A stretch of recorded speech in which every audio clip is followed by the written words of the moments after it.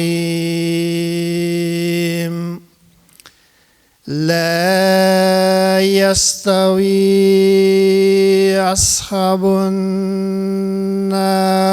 أصحاب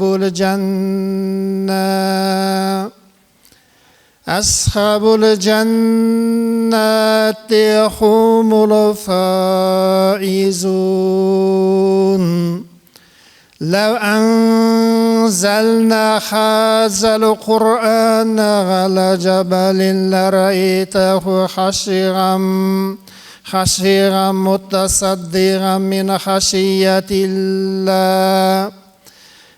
خشية الله تلك الأمثال نضربها للناس لعلكم يتفكرون هو الله الذي لا إله إلا هو عالم الغيب والشهادة هو الرحمن الرحيم هو الله الذي لا إله إلا هو الملك القدوس السلام المؤمن المهيمن العزيز الجبار المتكبر سبحان الله عما يشركون هو الله الخالق البري المصور له الأسماء الحسنى يسبح له ما في السماوات والأرض وهو العزيز الحكيم صدق الله العظيم سبحان ربك رب العزة عما يصفون والسلام على المرسلين والحمد لله رب العالمين آمين жаратқан ием, Құдайым, өзіңе ғана сыйынамыз, өзіңе ғана медет жәрдем күтеміз.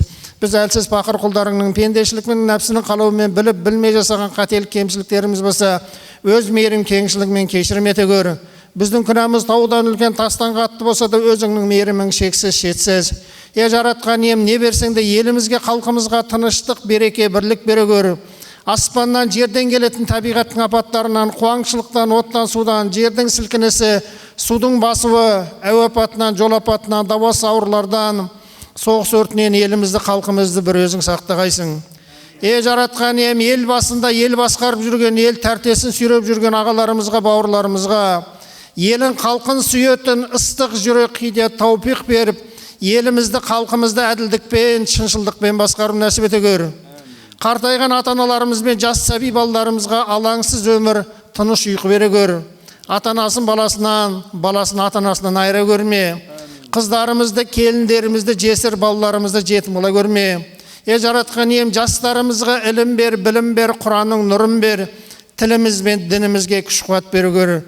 Не берсең де қазағымызға жақсылығыңды бере гөр. Бір сенің разылығың үшін оқыған қасиетті Құран сүрелерінен, аяттардан хасыл болған әжіре сауапты.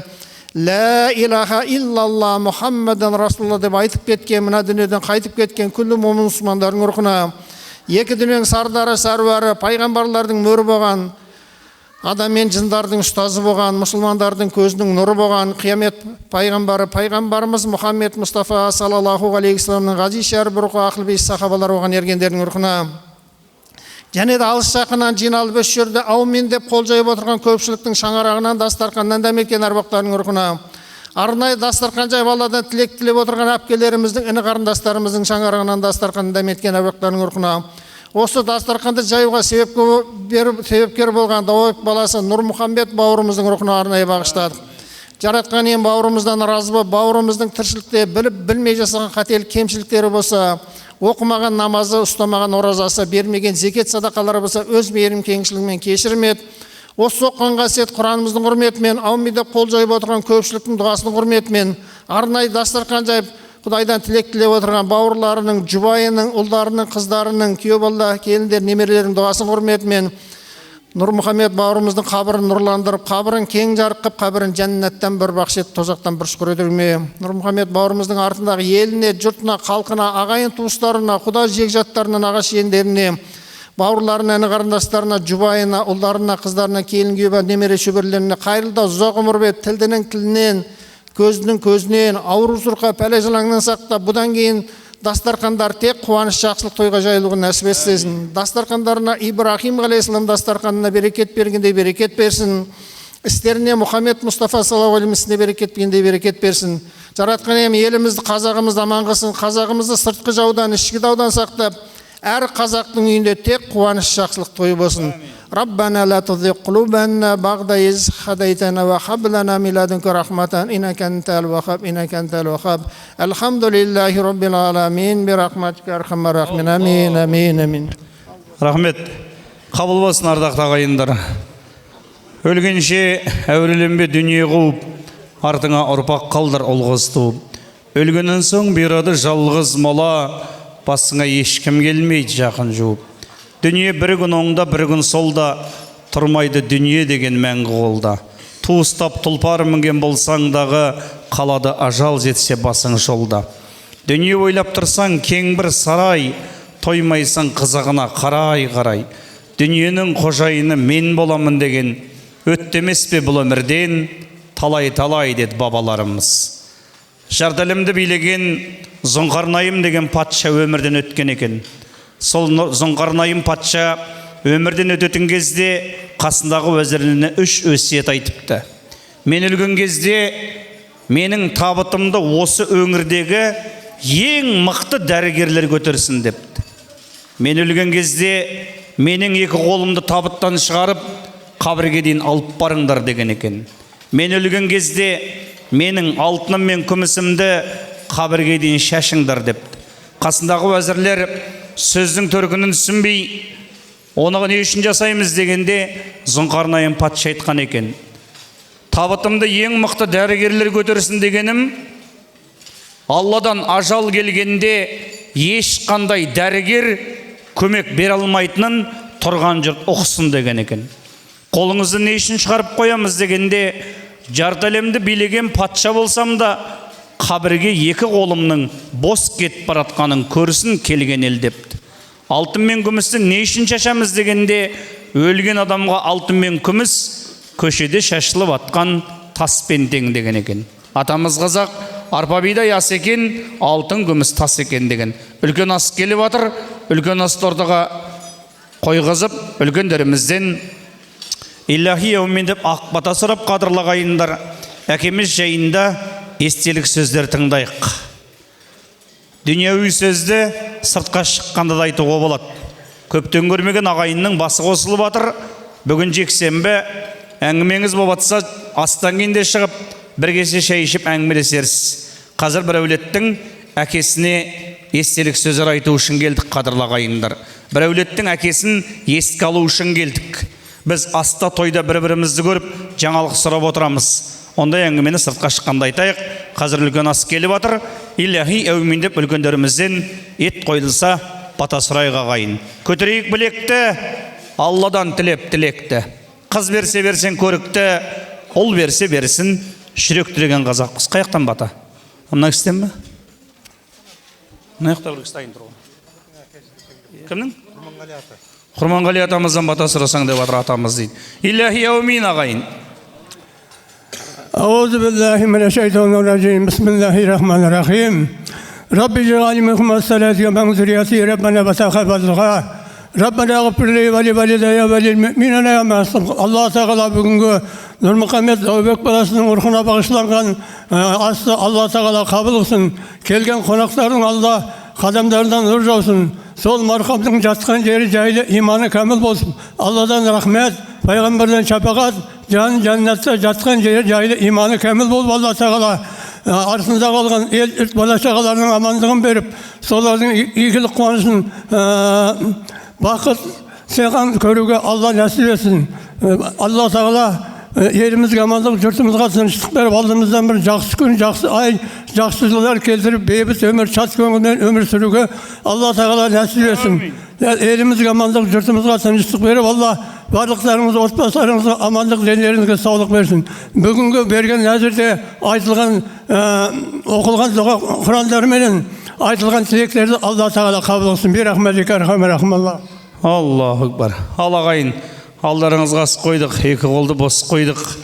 Екі дүниенің сардары, адамзаттың асылы, пайғамбарымыз Мұхаммед Мұстафа саллаллаху алейхи уассалам, дүниеден өткен адамның артынан жақсы сөйлеңдер, болмаса үндемеңдер дейді қадірлі ағайындар. Кейде үлкен бір жаназаға барып тұрсаң, үлкен ағаларымыздың бір сөзі бар.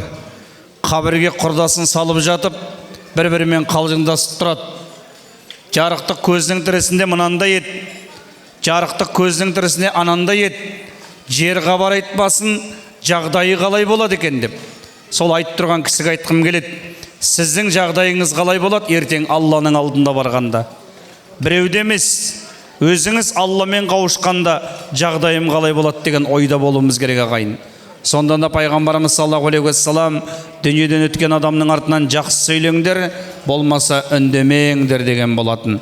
Бүгін міне 20 жыл өтіп кетсе де артындағы қалған қадірлі ағайындар асыл жары балалар үшін кеше ғана өмірден өткен сияқты. Әрине әкелерін сағынады, амал жоқ, Алланың ісіне шара жоқ қадірлі ағайындар. Құрмаш атамды ортаға шақырғым келеді алғашқы сөзге. Құрмаш ата, келіңіз. Құрмаш атам қаяқта отыр? Ортаға қарай шықсаңыз. Ата бер қарай, бер қарай. Ел жұрт көрсін. Мына жаққа шықсаңыз дұрыс болады, көрінсін.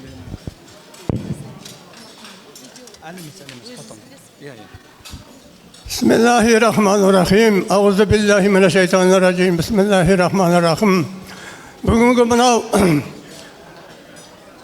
Зауабек баласы Нұрмұхаммедтің қайтыс болғанына қанша жыл болды? Берген нәзір-нияздарыңызды Алла тағала қабыл қылсын. Сіздердің барлықтарыңыз сол Нұрмұхаммедпенен бақыттың туған туыстары, жегілет тұрақтары, жоба жолдастары, барлықтарыңыздың келген қадамдарыңызға Алла нұр жаусын. Бақыт пенен алмас. Сендерге үлкен рахмет. Мынау атадан пұл қалғанша ұл қалсын дейді. Тектіден текті туады, тектілік тұқым қуады дейді. Сендердің осындай дәрежеге жетіп, ас беріп жатқандарыңа үлкен рахмет.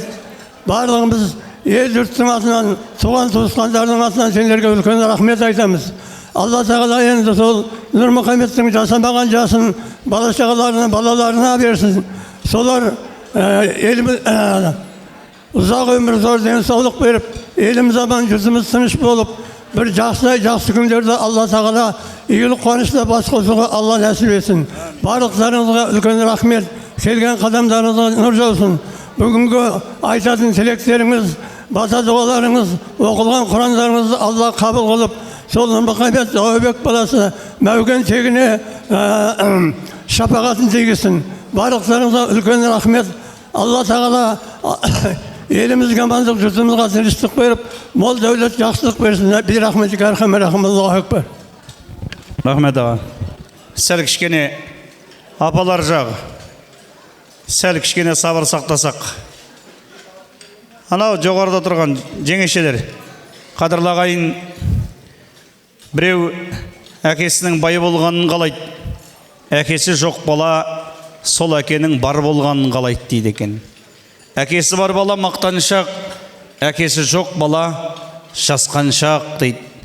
Әкесі бар баланың жебесі таш шарат дейді қадірлі ағайындар.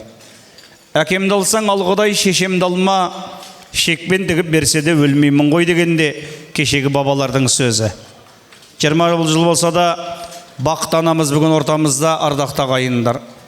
Балаларын қанаттыға қақтырмай, тұмсықтыға шоқтырмай, өсіріп өңгізіп, шаңырағын шайқалтпай қадірлі ағайындар. Балаларын көштен қалдырмай өсіріп атыр. Ана бақыт, ана береке, ана отбасының ұйтқысы. Ана бір қолымен әлемді тербетсе, бір қолымен бесік тербеткен ана. Анаңның сүйген жеріне оқ тимейді деген, анаңның сүйген жері отқа күймейді деген. Міне ардақты ағайындар, қазақ ананы қалай жеткізеді? Ал ардақты пайғамбарымыз саллаллаху алейхи уассалам жәннаттың кілті ананың табанында деді. ата-ананың разылығы Алланың разылығы, ата-ананың ашуы Алланың ашуы деген болатын. Бүгінгі балаларына ата-анасы разы болған құлдан болсын. Бұл асты асқаннан тасқаннан емес, ардақты ағайындар. Әкеге деген құрмет, әкеге деген сағыныштың асы деп біліңіз. Мен бірге туған болса да бірге жүрмек жоқ дейді. Жаңа сөзді айта кеттім. Жаркенттен келіп отырған інісі Сәветқан ағам бар екен осы жерде. Сәветқан аға, келіңізші, қаяқтасыз. Сонау Жазиралы Жаркенттен бүгінгі бауырының астына кеп бір ауыз сөйлемесе, сізбен бізге сын болар ағайын. Кішкене сабыр сақтайық, сөз тыңдайық. Ассалаумағалейкум, құрметті ағайын туыс, жегжат жұрат. Бүгін мына жеңгемізбен балаларым, қыздарым осы үлкен ас беріп, бауырымның 20 жылдық асын ас беріп, бәрлеріңіздің бастарыңызды құрып өсіп келіп отыр екенсіздер. Сіздерге үлкен рахмет. Әрқашанда жолдарыңыз болып, бұдан кейін жақсылыққа, тойға, кездесуге Алла нәсіп етсін. Ауырмай со бала шағаларыңыздың қызықтарын көруге, осындай жақсылық, қуанышта жүруге Алла нәсіп етсін. Аман есен болыңыздар. Рахмет.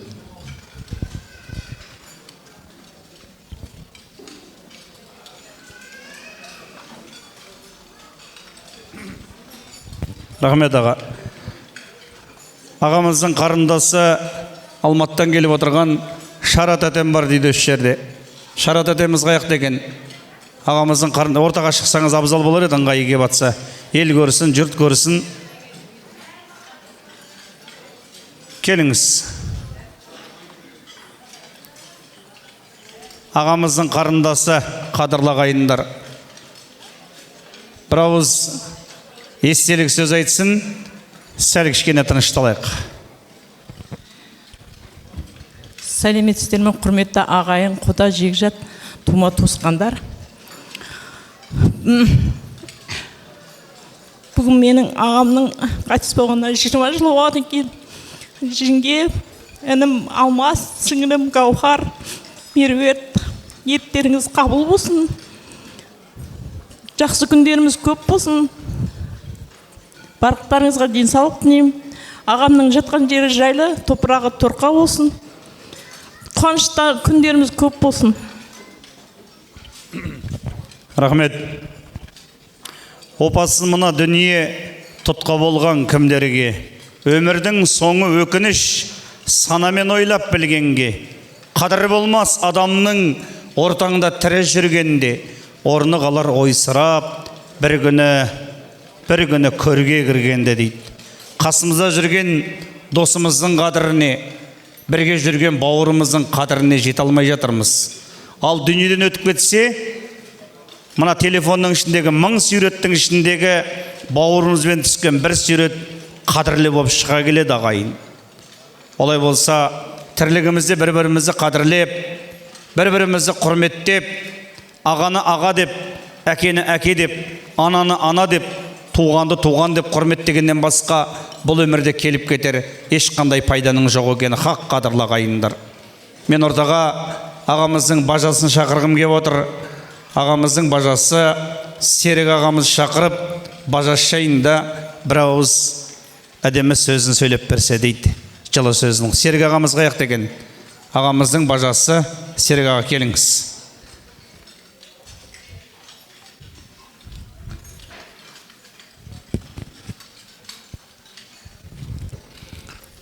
Құрметті қалайық.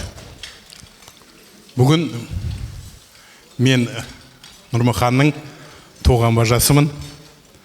Атым Серік. Орында барған оңалар дейді міне. Нұрмұханның артынан қалған балалары мен жұбайы, ұлы, осылай үлкен бір, былайша айтқанда масқара қып, ағайын туған туысқандарын, ауылдастарын бәрін шақырып осындай үлкен ас беріп жатыр. Нұрмұханның жатқан жері жайлы болсын, артында алған бала шағасы оның жасаған жасамаған жасын жасай берсін. Рахмет. Пайғамбарымыз саллаллаху алейхи вассалам былай деп айтады: адам қайтыс болатын кезде қасына екі періште келеді деді. Оны сол қайтыс болатын адамнан басқа ешкім көрмейді дейді екен. Оны пайғамбарымыз 14 ғасыр бұрын айтып кеткен болатын. Қазір өздеріңіз әрқайсыңыздың қолдарында телефон, жан тапсырып атқан адамдардың видеолары жарияланып жатыр. Видеоға түсіп қалып жатыр. Екі көздер алақандай боп бір дүниені көріп, шалқалап барып жан тапсырып жатыр. Оны пайғамбарымыз 14 ғасыр бұрын мына техника даммай тұрып кеткен кезде бізге айтып кеткен. Адам қайтыс болатын кезде қасына екі періште келеді. Бір періште: ей пенде, жаһанды жетайын алдым, сен тататын дәм таппай келдім деп айтады деді. Баяғыда ауылдың ақсақалдары біреу қайтыс болса: ей жарықтық, сенің де дәм тізің таусылған екен ғой деп отырушы еді. Екінші періште: ей пенде, жаһанды жетайын алдым, сен сөйлейтін сөз таппай келдім деп айтады дейді. Ардақты пайғамбарымыз саллаллаху алейхи уассалам қандай да бір мұсылман өмірден өтетін кезде соңғы сөзі кәлима шахадат болса, ла илаха иллалла Мұхаммад Расулуллах деп өтсе, ол пенденің баратын жері түбі жәннат деді, бірден деген жоқ. Әр мұсылманның соңғы сөзі кәлима шахадат болсын ағайын. Тілімізбен айтып, жүрегімізге бекітіп алайық. Бізде оралыңның барында ойнада гүл деп өлеңді аударып жіберген екен. Ол олай емес екен. Біздің ұстаздар айтты: оралыңның барында иман жина деп айтқан қазақтың ұрпағымыз дейді. Олай болса тірлігімізде жинаған иманымыз қараңғы қабірде жалғыз қалатын досымыз екенін ұмытпайық ағайын. Біреуге ашуланса үлкендер: имансыз адам екенсің, иманың жоқ адам екен деп отыратын. Олай болса қадірлі ағайындар, осындай иманды ақсақалдарымыз бар. Қазіргі таңда Қоңыр ауылының ақсақалдар алқасының төрағасы, осы жерде отырған қаншама шәкірттердің ұстазы қадірлі ағайындар, әкелеріміздің, аталарымыздың көзін көрген.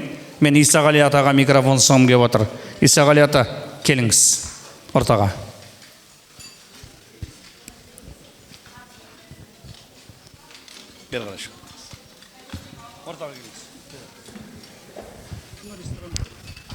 Құрметті қауым, осы дастарханда отырған үлкенді кішілілер,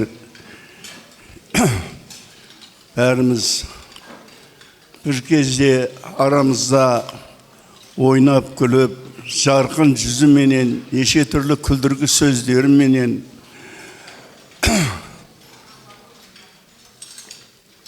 әр нәрсені байыбына жеткізіп айтып жүрген азамат Нұрмұхан бұл дүниеден өткеніне де 20 жылдай уақыт болыпты. Енді оның өмірін жаңа Қайрат бәрін айтып берді. Өмірі зерна совхоз дейміз, енді оны ол уақытта қазіргі Ақынсара ауылында өтіп, сол мектепте жұмыс істеп, Бақыт екеуі шет тілдер пәнінен сабақ беріп, балалы шағалы болып өткізген, балалы шағалы болып өмірін өткізді. Енді мен өз басым оның бір мына менің жанында қазір Манар деген жігіт отыр. Енді осы Манар деген құрбысының 50 жылдық тойында бас қосқан едік. Сонда әлі көз алдында соның арсалаңдап, шығып сөйлеп, менде аманшылық болса 50-ге келем, осы бәріңді, осы столда отырған бәріңді тойға шақырамын деп сондай жарқын сөйлегені әлі көз алдында. Енді айтпады, сол өзінің туған күнін 50 жылдығын тойлағаннан кейін бұл дүниеден өтті. Енді оның игі жақсы істеген істерін міне осында бірге жүріп жұмыста бірге болған азаматтар жақсы біледі, жақсы айтады деп ойлаймын.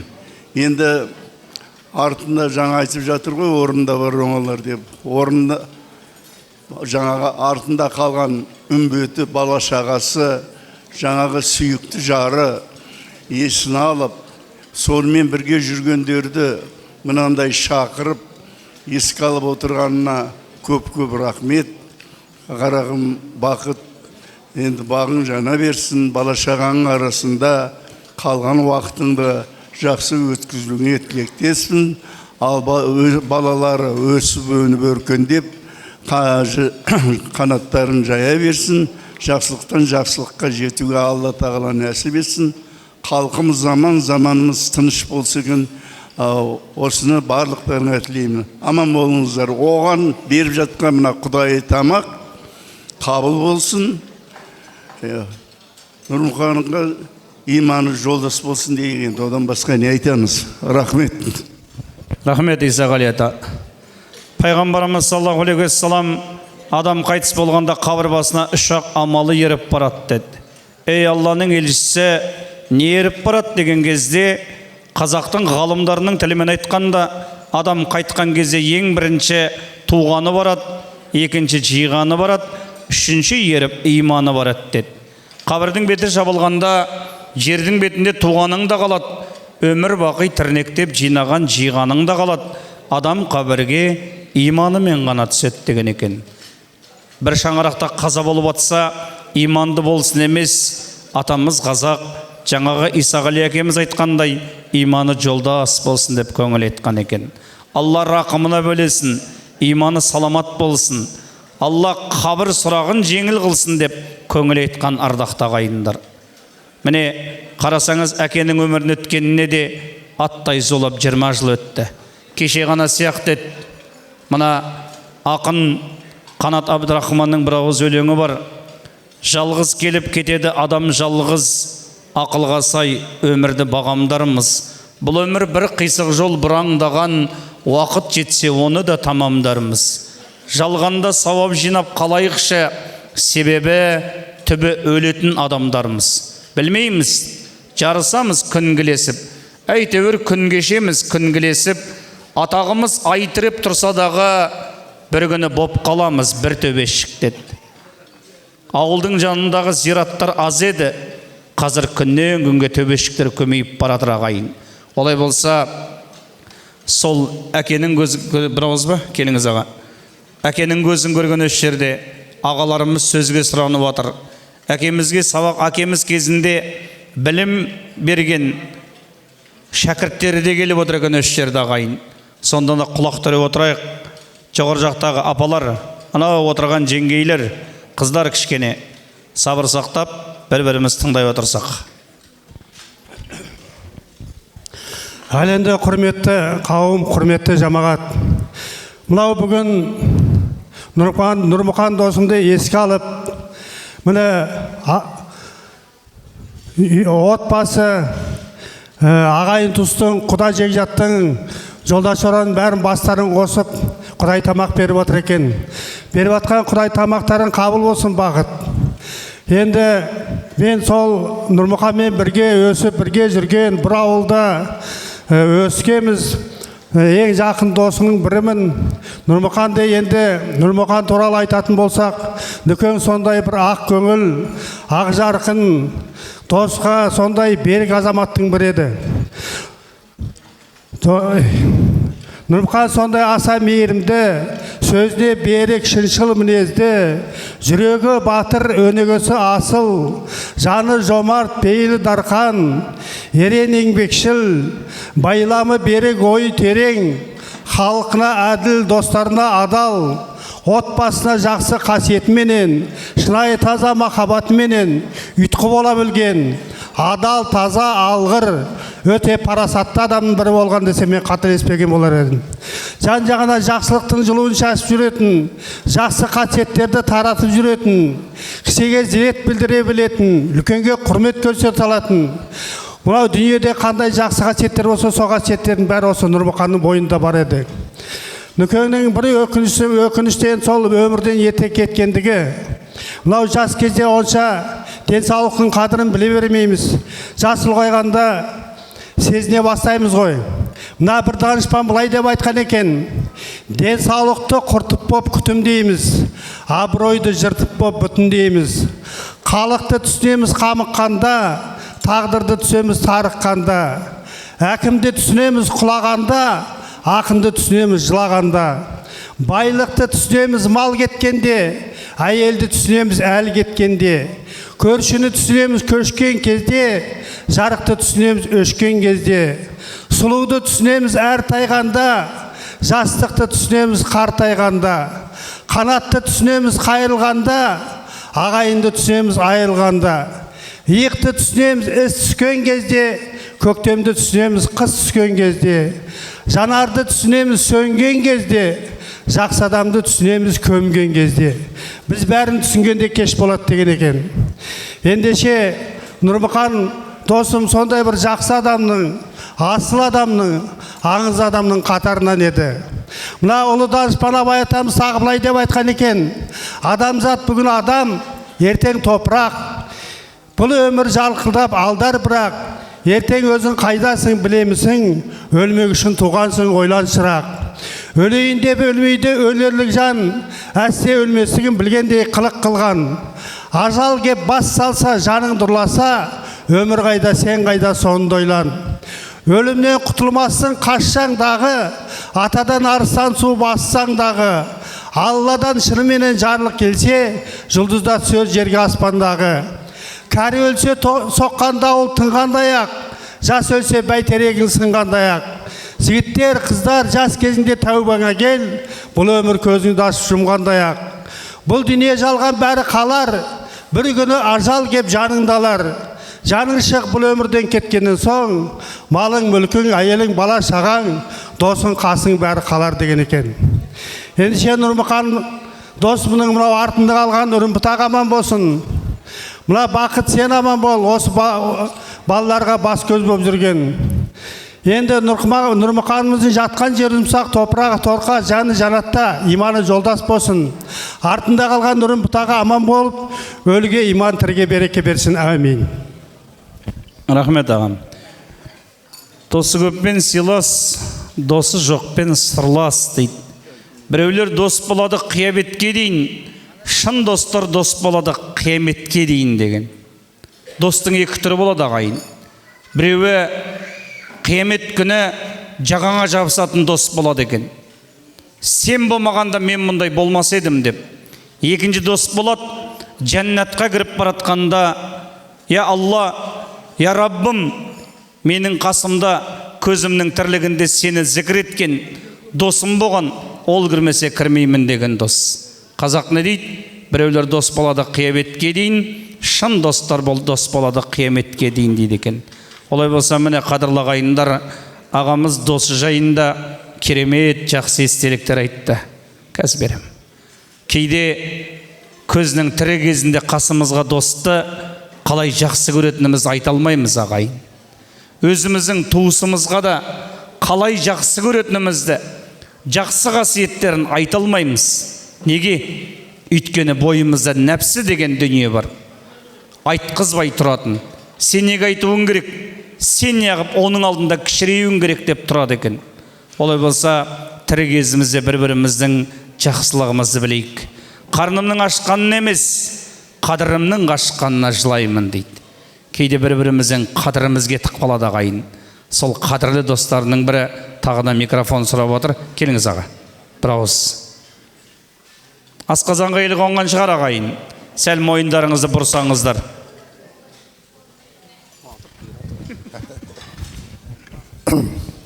Ал құрметті ағайын, туыс, жекжаттар, мынау мен Нұрмұқан менен 1986 жылдан бері қарай бір мектепте істедім. Жақсы жолдас болдық екеміз. Нұрмұқандай жігіт кемде кем енді. Ол адам сыйлауы, адамгершілік дегені өте жоғары жігіт болды. Мынау ас беріп жатқан Бақыт және мына балалары Алмас, қыздары, артында бар оңалар деген осы. Жаңағы 20 жыл болған зымырап өте шығады екен. Бақыт енді өзіңе күш қуат беріп осы немерелеріңді тәрбиелеп, енді шөбере сүйіп, немеренің қолына май жазуға лайым нәсіп ете берсін.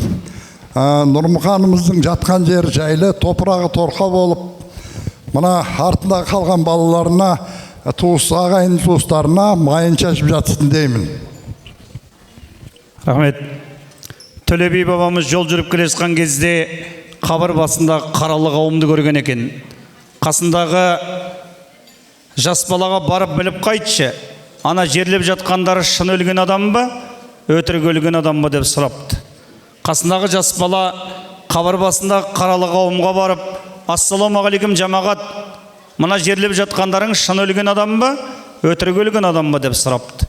Ауылдың тентектері қамшы алып жүгірген дейді. Ауылдың үлкен ақсақалы, тоқтаңдар, ол бекер сұрап тұрған жоқ, не үшін сұрадың депті. Сонда жас бала, Төле би атам сұраған еді депті. Ауылдың ақсақалы Төле бидің амандығын білгеннен кейін, Төле би ата, сұрағыңыздың жауабын таба алмадым. Бұл өмірде шын өлген адам мен өтірік өлген адам бола ма депті. Сонда Төле би атамыз айтқан екен, егерде мына қайтыс болған адамның артынан Құран оқитын, дұға жасайтын ұрпағы болса, оны өліге санамаңдар депті. Ал не Құран оқымайтын, не дұға жасамайтын, не еске алмайтын ұрпағы болғанша, оны шын өлікке санаңдар деген екен. Қаншама әке өлді, қаншама ана жатыр ағайын. Артында ұрпағы бар, әкесіне бір дұға жасауға, бір Құран бағыштауға қолы тимей жүргендер қанша. Мен бүгін Алмасқа риза болып отырмын. Алмас қайда? Маңлай сәждеде, жүзі құбылада қадырлағайындар. Қолында Құран, жүрегінде иман, аузында әкеге деген дұға ардақтағайындар. Әке-шешеңіз тірі ма? Тірі кезде құрметтеңіз. Өлгеннен кейін шашыңызды жұлып жыласаңыз да ешқандай пайда жоқ. Өлгеннен кейін барақол күні көшіріп әкеп, жалтыратып, киіндіріп тастасаңыз да пайда жоқ. Тірі ма? Тірі кезінде қызметін жасаңыз. Қазақ не дейді? Тірлігінде тауық сойып бермеген, өлгеннен кейін түйе сойып не пайда дейді екен. Қарасаңыз, шынымен де әке-шешені қартайтатын ең бірінші өзінің өсірген ұрпағы қадірлағайындар. Баласы жақсы адам, алтын басы төрде жүреді дейді. Баласы жаман адамның алтын басы тірідей көрде жүреді дейді. Баяғыда бізге үйреткен болатын. Анасы бар адамдар ешқашан қартаймайды деп, оның ар жағын айтпай кеткен екен. Баласы жақсы атана ешқашан қартаймайды дейді. Сенің жәннатың Алмас, анау отырған анаң.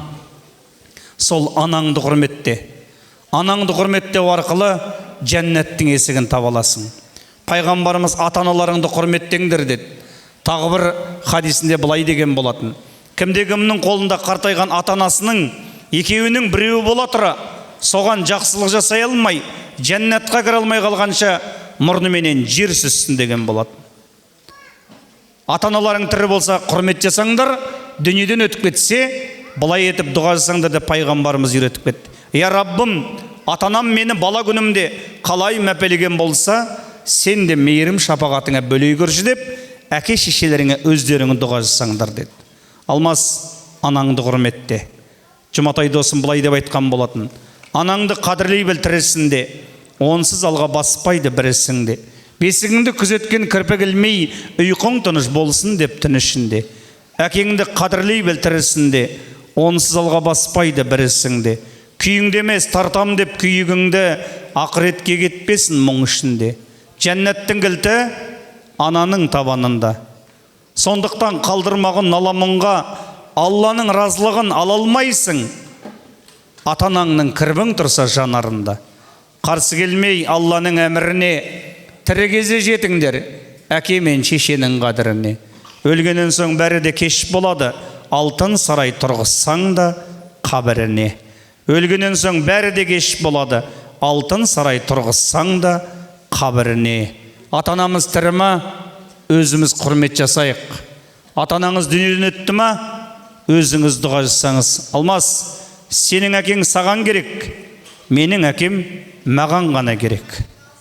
Бүгін қазір тамақ ішеді, қазір есік алды, есіктен шыққаннан кейін әрқайсысы өз шаруасымен кетеді. Мен 18 жасымда анадан, 20 жасымда әкеден қалдым ағайын. Сонда қасыма Аллах тағала Қанат деген имамды дос қылып берді. Адам досының дінінде, досың ұры ма, сен де ұрысың. Досың іше ма, сен де сондайсың. Досың сені мешітке жетелей ма, яғни сен де сондайсың, қадірлі ағайындар. Адам досының дінінде деп айтқан. Сонда Қанат досымнан сұрадым, әке шешем ерте қайтыс болған, не істейін деп ем? Дұға жасаңыз деді. Тағы не істейін деп ем? Садақа беріңіз деді. Тағы не істейін деп ем? Шаман келсе жылына бір малды құрбандыққа шал деді. Тағы не істейін деп ем? Менің артыма тұрып намазыңды оқы, мен сенің намазыңды оқымай тұрғанда деді. Адам өмірге келгенде бір құлағына азан шақырылады, бір құлағына қамат түсіреді. Оқылмаған намазың қалады ағайын. Не сен оқисың, не ерте ме кеш пе, сенің намазыңды жамағат қылып оқиды. Міне сол әкенің жамағат қылып намазын оққалы берді 20 жыл өтті ағайын. Жаңа мен басында айттым, әкенің көз көргендерінің бәрі осы дастарханында деп. Осы жерде әкеміз сабақ берген шәкірттері келіп отыр дейді. Абай бастаған. Осы жерде қаншама жігіттер келіп отыр. Абай Науаев бір ауыз. Тағы да осы жерде сабақ берген шәкірттері бар дейді. Ұстазға деген бір ауыз сөз арнап берсе деп жатыр ағайын. Жаңа айттым ғой, бұл асты асқаннан емес, тасқаннан емес, әкені сағынғаннан кейін жасап жатыр ағайын. Мұқағали, әке сенің жасыңнан асып барам, кезі келгенде тасып қалам, кезі келгенде жасып қалам, бұл өмірге бәрібір ғашық балаң. Құралақан емеспін қуаныштан, қуаныштар алдымда құрақ ұшқан. Бір арыстан өмірден өткенімен, өмір сүріп келеді тірі арыстан. Өкінбе әке, отың бар сөнбейтұғын, ол мәңгілік жанады көрмейтінім. Ұрпағың бар елменен ер намысын, тірі тұрса қолынан бермейтұғын дейді. Бір әкенің артында қалған шаңырағының отын тұтатып отырған ұлмыз ағайын. Қоңырдың баласымын, Қазкен мен Бишеннің баласымын ағайын, сұрап атқандарға. Олай болатын болса, сол әке мен анаға сөз тигізбеу үшін өмір сүріп, сол әке шешең қандай жақсы демет деген жақсы сөздерін қарай жалғастырып жүрген ұрпақтарының біріміз Алмас сияқты. Абеке келіңіз. Ассалаумағалейкум жамағат. Міне бүгін өздеріңіз біліп көріп келіп отырсыздар. Ағайынға ардақты, өз заманында беделді азамат болған, ұстаз болған, ағайынмен араласқан Нұрмұхан ағамыз, біздің ұстазымыз өмірден өткенде міне көзді ашып жұмғанша 20 жыл уақыт өтіп кетті. Енді мен не айтайын, Нұрмұхан ағамыз туралы туған туысқандары, ағайынды, достары, класстастары айтып жатыр. Өте бір керемет азамат еді. Жап-жас жігіт, институт бітіріп келіп, бізге енді сабақ берген жоқ, бізге Бақыт апай сабақ берді, бірақ параллельный классқа берді.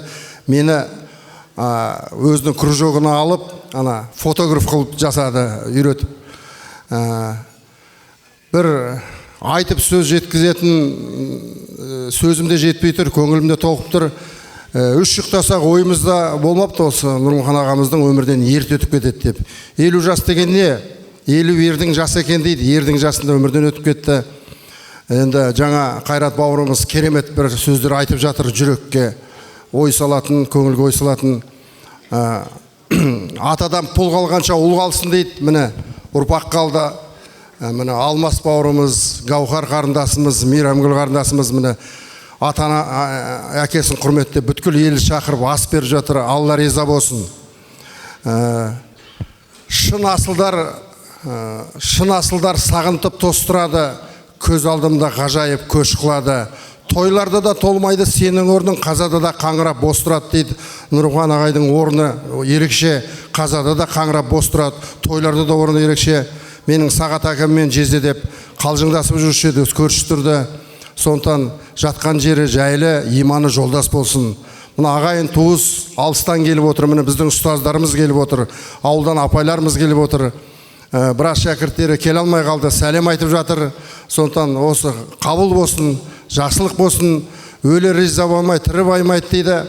Тау үстінде жел жүрер, жол үстінде ел жүрер, қабаты қатты қара жер кезегімен жеп жүрер, әкесі кетсе орнына баласын әулет деп жүрер, орында бар оңалар Құдайға шүкір деп жүрер дейді. Міне Нұрхан ағамыз кетсе де, міне ұлы бар, қандай жақсы жерде еңбек етіп жатыр, елге елеулі.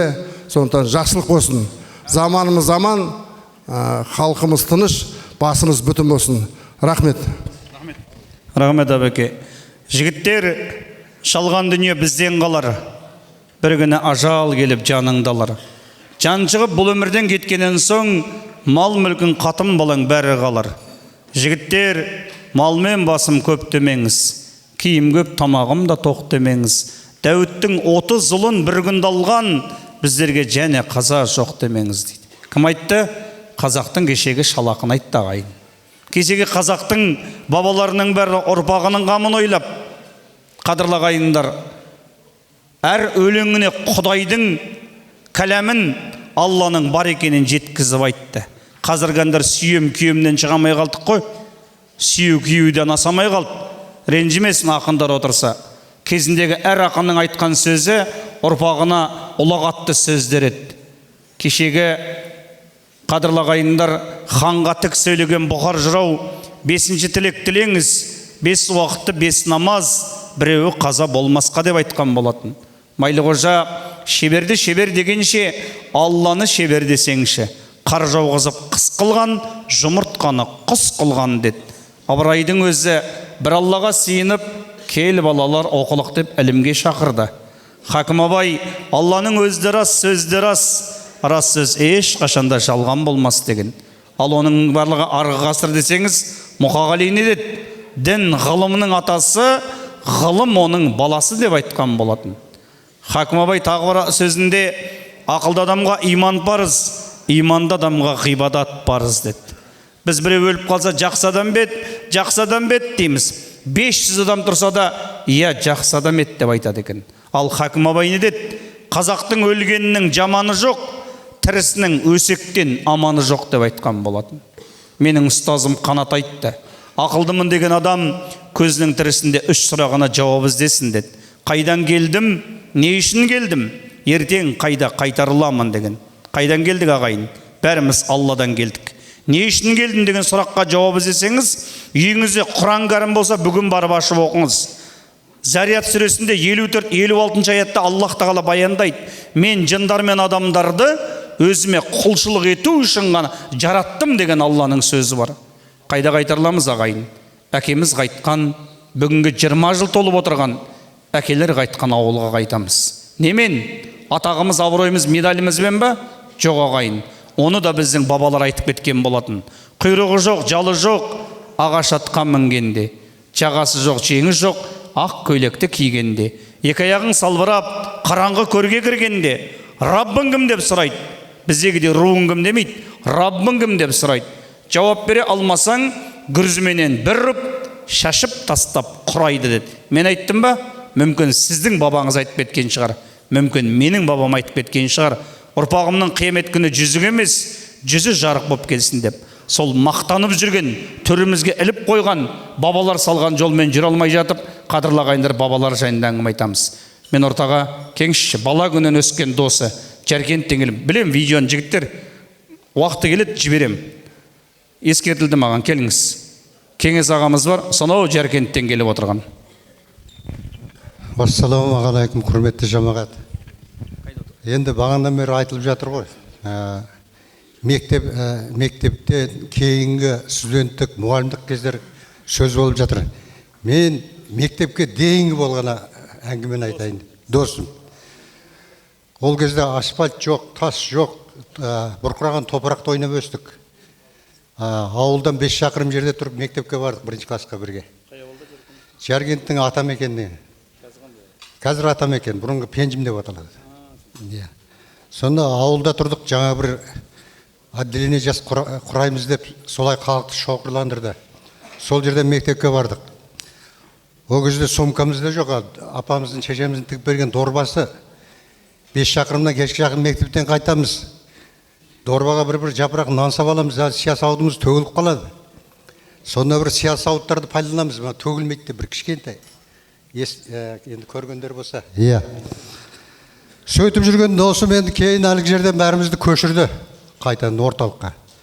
Сонда Дауабек аға балаларын алып көшіп кетті осы жаққа. Ол өз жолымен кетті, мен өз жолымен кеттім. Екеуміз жас дедік. Міне қайтқанына 20 жыл өтіп кетті енді. Артында бар оңалады деп. Алмас балам, мына беріп жатқан садақаларың, айтылған дұға, тілектер Алланың құлағына шалынып қабыл болсын. Істеген әрекетіңе Құдайым берекет берсін. Енді отбасының қызығын, бала-шағаның қызын ана шешелерің көрсін. Аман болыңдар. Жалпы халқыма, еліме, жұртыма амандық, жұртыма тыныштық тілеймін. Дұға тілектер қабыл болып Алланың құлағына шалсын. Амин. Рахмет. Арқамызда сөмкемізде болмаған дейді ағайын. Апамыз тігіп берген дорбамен өстік дейді. Сабаққа барғанда қолымызға нан ұстатып, нан салып барған адамдар. Бұл кісілер жоқшылық көрген адам. Қазіргі мына секіріп жүргендер біздер тоқшылықтан секіріп жүрміз ағайын. Қарны тоқтық, қараңызшы, не істетпейді.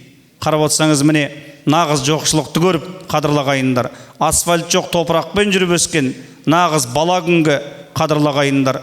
Кішкентай кезінен мектепке дейін дос болған досы бүгін 20 жылдық астына келіп естелік сөз етті. Аман болыңыз аға. Алла сауаптан жазсын. Кеңіз. Ағамыздың құдасы бар ағайын. Құдада бір ауыз естелік сөз айтсам деген екен. Құлақ түре отырайық. Ал енді ассалаумағалейкум көпшілік.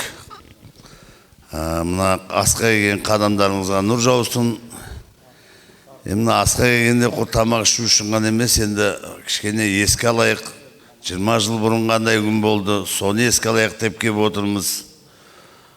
Әскерден жаңадан келген кезімде Нұрмұқан марқұм әпке жездеміз үйленген екен. Нұрмұқан марқұм каникулға шығып, ауылға келіп, екеуміз құшақтасып, танысып, ең жақын құдам сенсің, құдамсың менім деп.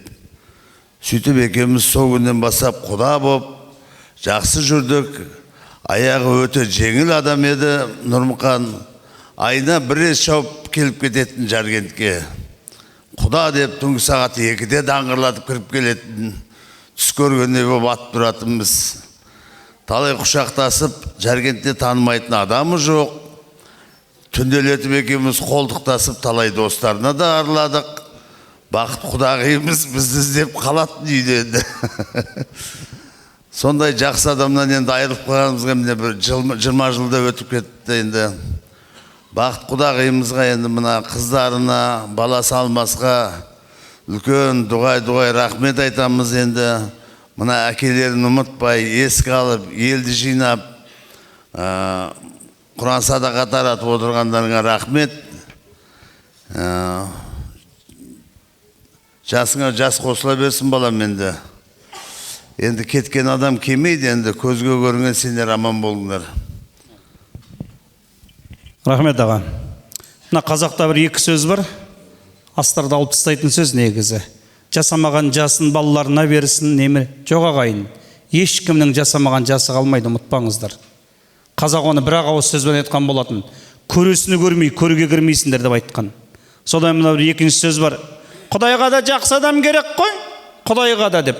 Сонда мына 70-ге 80-ге келген әке-шешеміз жаман болғаннан кейін өлмей отыр ма ағайын? Алла қалай ма? 10 жастағы баланы да алады.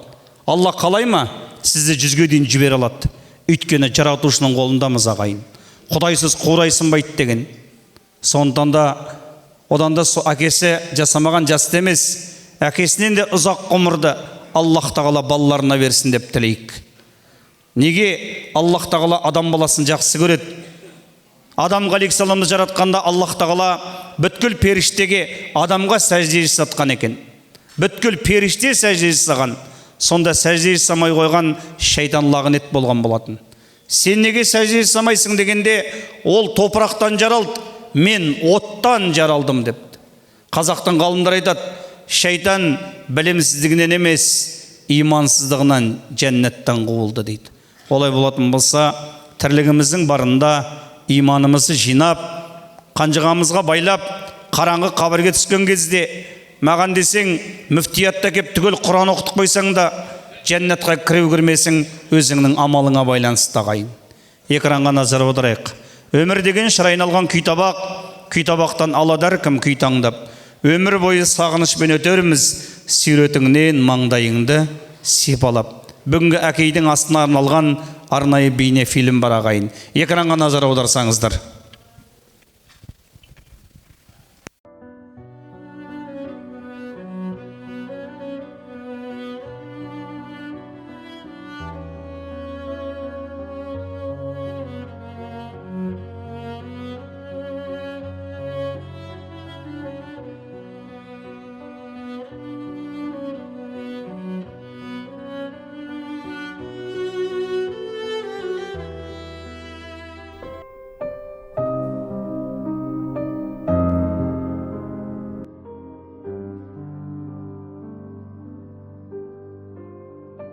Дүниеге келеді адам, кетеді адам. Кімге қоныс болмаған дүние жалған. Алланың бұйрығына дауа бар ма? Өзі берген өмірін өзі алған. Сіз жоқсыз арамызда, жылап қала бердік біз артыңызда. Орның қалдау, ортайып, асыл әке. Не қыларсың, не істерсің бұл тағдырға? Не істерміз, өмірге бағынамыз, еске алып, өзіңді жабығамыз. Сол бір асыл бейнеңді жан әкетай, аңсаймызда, бәріміз сағынамыз.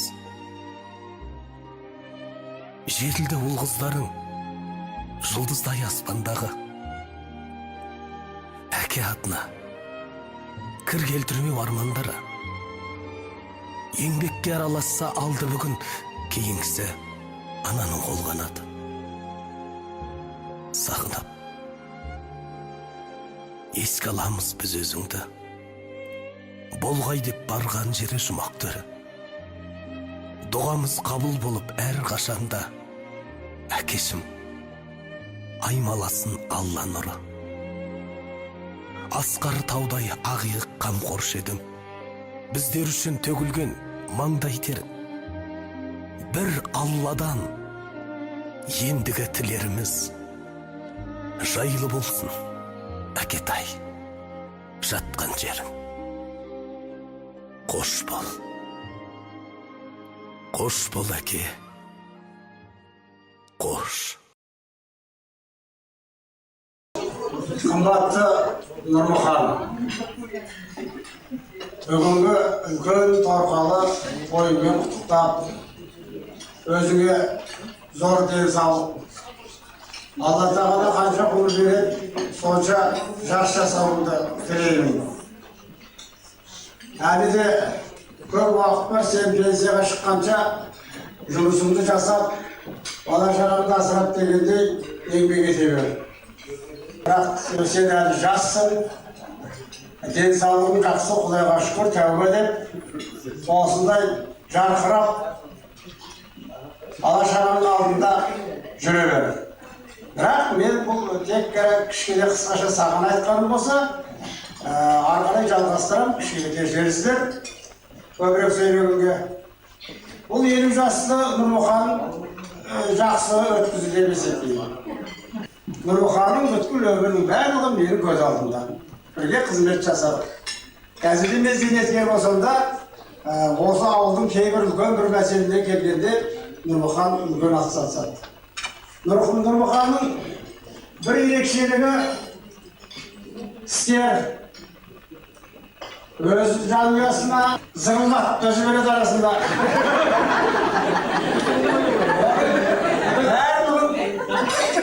Кемшіліксіз болмайды ол, бірақ адалдықпенен ақтап шығады да. Адалдығында баға жоқ. Ешқандай бүкпе бір арамдық деген болмайды. Әйтеуір адалдықпенен өмір сүрген. Бұл Құдайдың әркімге бере бермейтін бір қабілеті. Осындай адалдықпен әлі де екі қызың бар, ұлың бар алдында өсіп келе жатқан. Солардың қызығын көріп, үлкен әке, ата болып өмір сүргейсіз.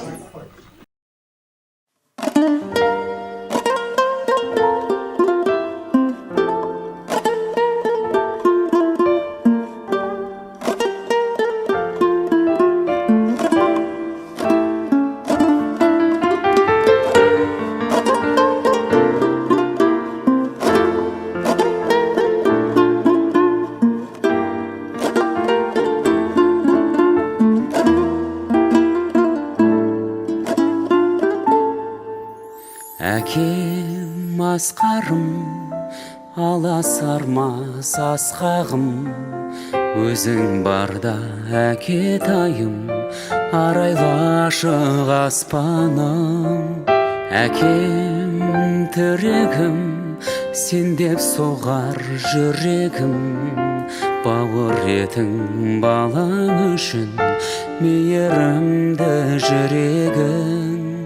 Әкем таудан ескен самалдайын, әкем алынбайтын қамалдайын, әкем сендей биік таба алмаймын. Әке, әке, әке жанымдағы жаналыбым, әке.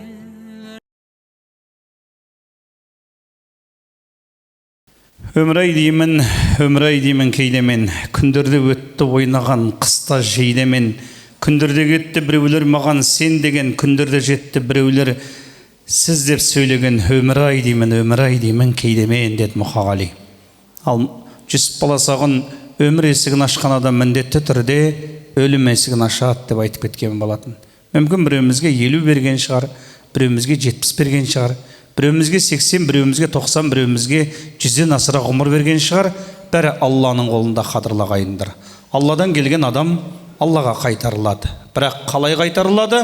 Оны Алла білет, қадірлағайындар. Айлап жатқызып қоя ма, шорт кеткізе ме, оны да Алла білет. Ардақтағайындар. Қазақ не дейді? Күнімде ешкімге қаратпас екен деп тілейді екен. Ардақтағайындар. Енді бар ма, дайын ба екінші видео? Екінші видео тағы да дайындалған екен. Аяулы анамызға бір ауыз еске алуға келген ардақты ағайындарға айтатын рахметі бар. Құлақ түрсеңіздер. Ол қыздары келіңіздер қасына. Алмас, Меруерт, Гаухар, ол қыздары қайда? Қайырлы күн, құрметті ағайын туыс, құда жекжат. Бүгін міне енді 20 жыл өтіп, біріншіден айналайын қайрат, адамның санасына жеткізіп айтып отырған бүгінгі тәрбиелік мәні зор, сондай бір жақсы отырыс болып отыр деп ойлаймын. Айналайын, тек саған жақсылық тілейміз, осындай өсіп өркендей бер балам. Саған мың алғыс бүгінгі сондай. Енді Алмас өмірге келгенде папасы сонша қуанып, Ақынсары ауылының есігін бір қағып, мына есігін бір қағып, менде ол туды дегенде біз күліп, немене сенде ғана ол туды ма дегенбіз. Алла тағала сол кезде соған бір сондай бір не берген екен. Бүгінгі мені артында қалған жалғыз балапаны осындай Аллаға тәуба шүкір дейім. Енді үлкен міне ағайын туыстың бәрін басын қосып, жекжат, кластас, бірге оққан студенттік бәрі сонау алыстан, Алматтан, Шымкенттен, жан жақтан келіп бүгін сондай бір құрмет көрсетіп отыр. Бұл мен үшін бүгін бір тоймен барабар болып тұр. Сондай бір жаңа айттың ғой, айналайын. Бұл өлген адам ба, өлмеген адам ба деп, мен бұны бір өлмеген адам деп түсіндім бүгін. Өйткені осы 2-3 күннен бері қайта-қайта соның қылықтарын айтып, кеше ағайын туыс, бірге туған бауырлары түгел жүріп, осы малын сойып, бәрін сіздер ештеңе жасамаңыздар, бәрін өзіміз жасаймыз деп жатқан ағайын туысқа соның үлкен беделі бар екен. Қазір қайда барсақ та төр біздікі, жүгіріп Алмас жоғары шығыңдар, сендердің орындарың төр деп жатқан, бұл біздің папамыздың сыйы деп түсінеміз. Сіздерге көп рахмет, жан жақтан уақыттарыңызды бөліп келіп жатқан туған туыс Алмасымның бірге жүрген достары, айналайындар, уақыттарыңды бөліп сонау жерінен келіп атсындар. Тек Алла сендерге жақсылық, күш, қуат берсін, ата-аналарың аман болсын қастарыңда. Енді осындай үлкен тойға жиналыңдар. Бүгін енді бір еске алуды өзіміз сондай бір жақсы тебіреніп отырмыз. Бәрлеріңізге басымыз дейіп рахмет айтамыз. Келген құда жекжат міне Алмасымның қанаты кеңейіп, құдаларымыз отыр төрде, ауылдан өзімнің әпке туыстарым, бәрлеріңізге рахмет айтамыз. Бүгін енді бір сондай біз үшін, өзіміз үшін бір сондай тамаша күн болды. Сіздер аман есен ошақ бастарыңа оралуларыңызға тілектеспіз. Ниеттеріңізге, бізді сыйлап келгендеріңізге Алла тағала сіздерге тек жақсылық берсін. Рахмет бәрлеріңізге.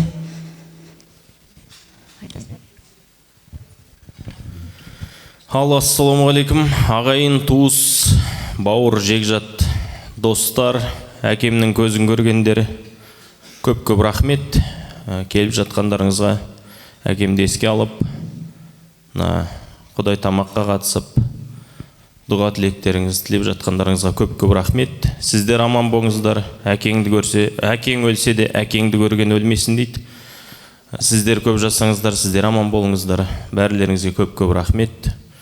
Енді кішкене толқып тұрмыз.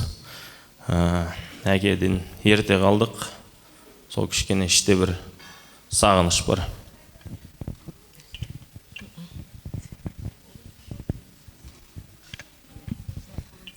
Жан жанатта жатқан жер жайлы болсын деген айтпай кеттім ғой енді. Мен жігітімнің тек қана жатқан жер жайлы болып бізге шапағатын шаша берсін. Осыларым аман болсын. Бала шағам, немерелерім, күйеу балаларым тек қана енді тойда ғана кездесексіздермен көп рахмет. Рахмет жаным саған көп. Алмас көзіне жас алып отыр. Кәз. Алмас көзіне жас алып жаңа видеоны көріп жатса айтады, 13 жасында қалдым әкемнен дейді. Әттең ер жеткенімді көре алмай кетті ғой дейді. Мен айтамын, менің де арманым бар ішімде қалған деймін де. Сол әкем мен шешем ер жеткенімді, осындай күйге жеткенімді көре алмай, үлкендердің күйігін тартып кетті ғой деп жатырмыз ағайын. Күйік тартқызбаңыздар әке-шешелеріңізге. Іштеріңізге кетеді. Өйткені қасиетті Құран-ы Кәрімде Аллах тағала бұйырады, қадірлі ағайындар. Алланың мынандай аяты бар. Ата-аналарыңа түф демеңдер деген аят бар, ардақты ағайын. Қазақ жынды болса байлап бақ дейді. Атаңа не қылсаң, алдыңнан сол шығады ағайын. Оны біздің қазақтан артық ешкім жеткізбеген. Атамыз қазақ былай деп айтқан болатын. Сезімсіз серілер, без бүйрек келіндер, келеді кәрілік сенің де басыңа деп айтып кетті. Олай болса, ата-анамыздың қызметінде болайық. Біз сияқты көзде жас, көкіректе өксіктеріңіз қалып қалмасын ағайын. Тірлігімізде амал жинайық. Дүниемізде бәрі де қалады. Профессор, доцент, халық артистерінің жаназасына бардым ағайын. Қайтыс болған кезде өзінің туысқандары звондап жатыр. Сүйекті алып келді ма дейді, ойлаңызшы. Кеше туысың ғой сен. Сүйекті алып келді ма деп звондап жатыр бір-біріне. Имам келді дағы, мәйіт қай бөлмеде жатыр деді. Жуындырып алып шықты дағы, сүйекті көтеріп шығып жүріңіздер деді. Кім біз ағайымыз? Қайда сен атағың қайда, абыройың қайда, даңғың қайда? Құдайдың алдында ешкім емеспіз. Олай болатын болса, Аллаға қайтқан адамға баратыны бүгінгі жасалынып атқан дұға ғана. Оқылған Құраннан болған сауап қана. Сойылған жылқы, жайылған 500 адамға дастарханнан бір түйірін аузына салылмаймыз әкенің. Бүгінгі жасап атқан дұғаны Аллах тағала қабыл етсін. Құдағи бір ауыз сөйлем деп тұр екен.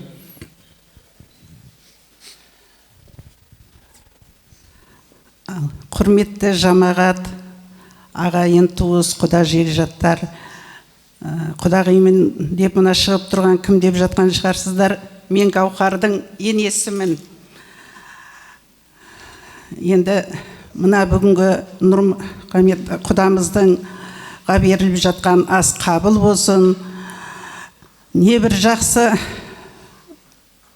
естеліктер айтылды. Міне Құран бағышталып жатыр. Сол Құран мен қабірі нұрланып, жатқан жері жайлы болып, астына мінгені пырақ, қолына ұстағаны шырақ болсын. Артында қалған бала шағасына Алла ғұмыр берсін. Енді ол кісі жан жағына қыран қос тамағын шашып жейді дейді ғой. Жан жағына дос жаран жинап, туған туыс жинап, құрметпен өмірден өтті. Енді сол қасиеттің бәрі біздің алмас баламызға дарыған. Айналайын алмас, басыңа Алла тағала бақ берсін. өсіп өніп, осы әулетті өсіп өндіре бер. Алтын құдағиым, осы еңбегің жанып, осы бала шағаңыздың қызығын көріп, әрқашан жүзіңіз жарқын болып жүре беріңіз.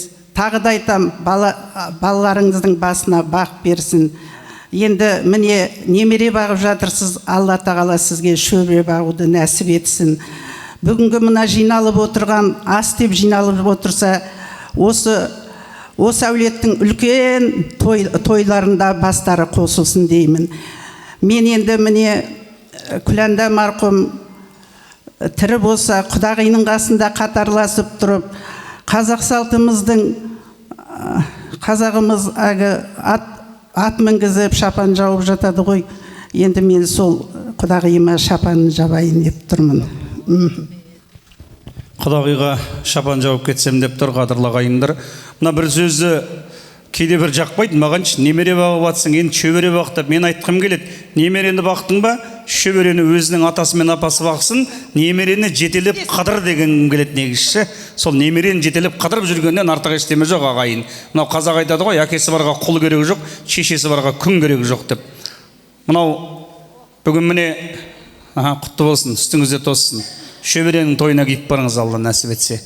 Сол немерені жетелеп қыдырыңыз, шөберелерді керек болса өзінің аталары бағып алсын, немере ғой оларға. Ағайын, бәрімізді Ақпейіл тойханасына осы кісінің әулеті шақырды. Бәрімізге шақыру билет жіберді. Алмас мені шақырды. Аға аш жүргізіп беріңізші деп. Бәріміз шақырылған қонақпыз ағайын. Мен де шақырылған қонақпын. Адам баласына бір шақырылмай келетін қонақ бар. Ажал деген. Ертеме кешпе есігіміз қағады ағайын. Ол ұмытпайды.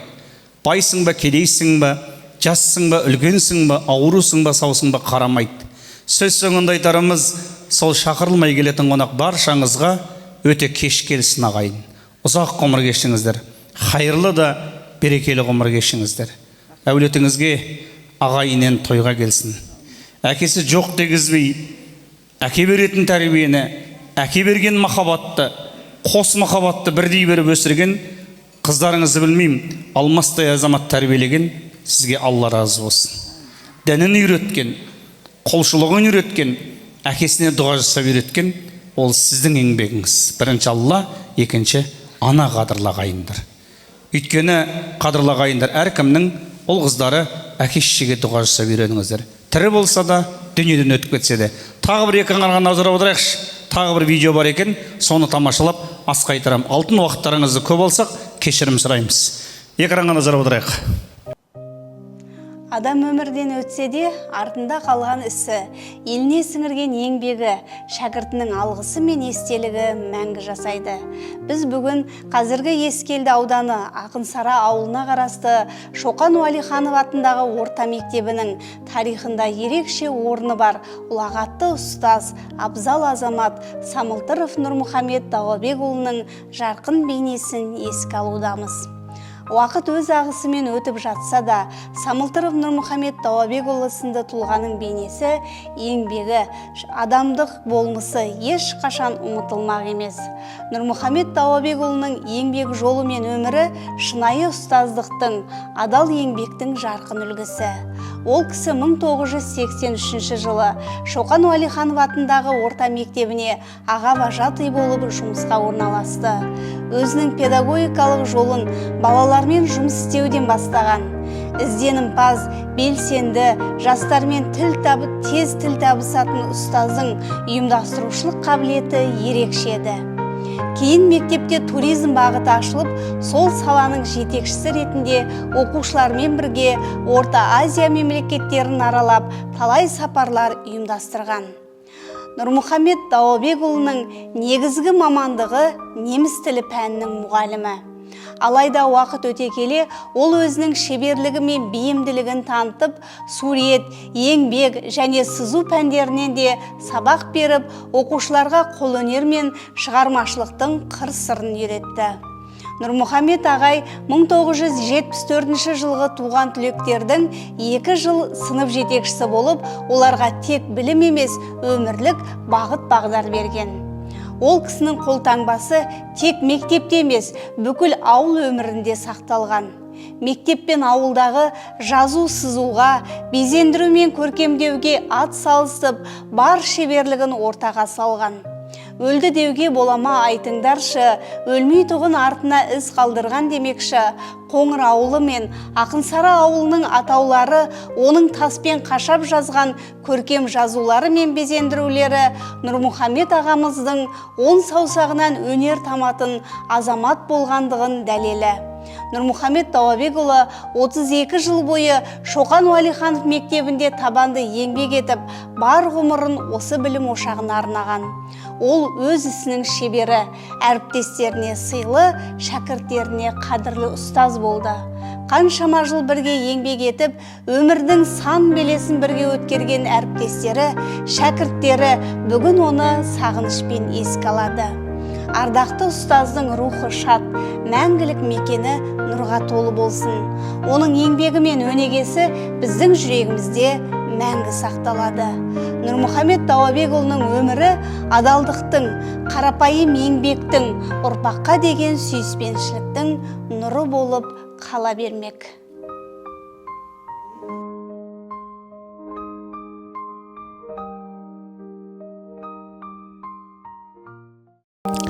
Жақсы деген әр мұсылманды Аллах тағала жақсылығына бөлесін. Аллах тағала рақымына бөлесін. Асқайрайық ағайын. Алла разы болсын, Қайрат бауырым. Біздің айтатын әңгіменің бәрін сіздер айттыңыздар. Мен бір аға сөз айтайын. Қазақта айтады, жақсы әке балаға 40 жыл азық дейді. Ол әкесінің халыққа жасаған қызметі, еңбегі, оның ішінде бәрі кіріп жатады. Енді Алмас бауырым баламыз ғой, ініміздің балалардың жасаған дұғасы әкелеріне мәңгілік азық болсын, жәннатта жейтін жемісі болсын, ел аман, жұрт тыныш болсын, әр шаңырақта қуаныш, жақсылық той болсын. Дұрыстат болса, дұрыс. Мен имам емеспін ағайын, көп мен молда екен деп ойлайды. Мен молда емеспін, мен мәдениет қызметкерімін, мәдениеттің адамымын. Бірақ сол өзімнен кейінгі бала шағам кешегі мен адасқан жолмен жүрмесе екен, осы Алласын танып жүрсе екен деп, үйдегі ұл қыздарымды, әкем мен шешемді құрметтеуді, өз басымызды құрметтеуді, ағайым мен досты құрметтеуді үйретіп жүрген, ұстаздардан сабақ алып жүрген жай ғана қарапайым пендемін ағайын. Исағали ата, иләхи әумин. Беріңіз. Ата әумин. Асқайыр жіберіңіз, аға. Асқайырын, қолын мен ұстап тұрамын. Әмин. Қолын жайып беріңіз.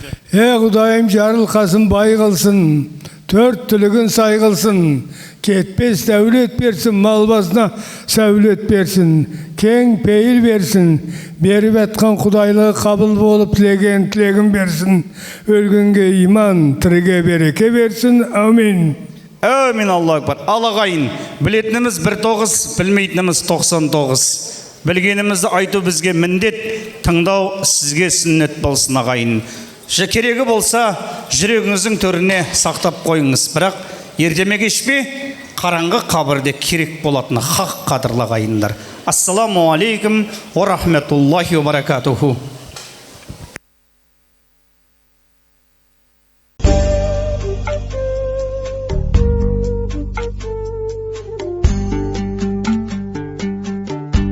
Жай отындай сіркіреген нөсердің, қызыл түсті тақиясы әкемнің.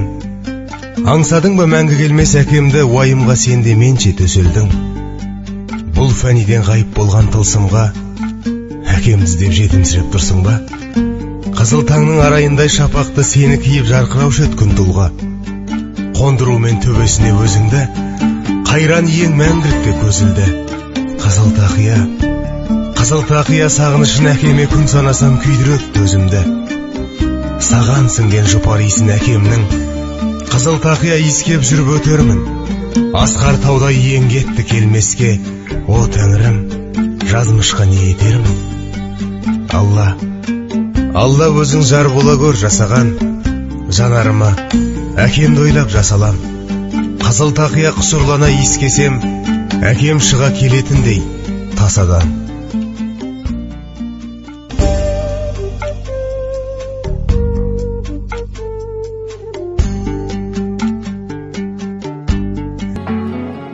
Ана анамды жылатпағаның үшін, рухымды құлатпағаның үшін, рахмет әке. Балам деп өбектегенің үшін, жамандық үйретпегенің үшін, рахмет әке. Қорғансыз тастамағаның үшін, ниетті ластамағаның үшін, рахмет әке. Ең жақсы адам болғаның үшін, адамнан адал болғаның үшін, рахмет әке. Әкең деп айтатын анам, әкем деп айтатын адам,